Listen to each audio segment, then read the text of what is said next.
Anh à, trong khoảng thời gian qua chúng ta đã quá lãng phí đúng không?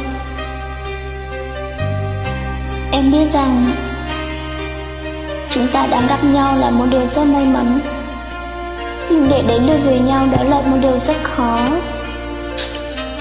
Nhưng dù sao em cũng rất cảm ơn đã được gặp anh và đã được yêu anh, dù đó là một khoảng thời gian không được dài.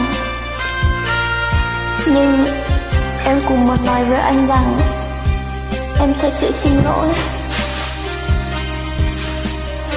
Cũng trên tao ngày tia tôi hiểu chỉ xả ly cha cho cô,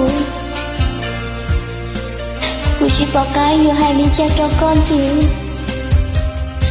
Vì cô hiểu tôi chọn tiêu cho họ con lúc chia tất xả tia.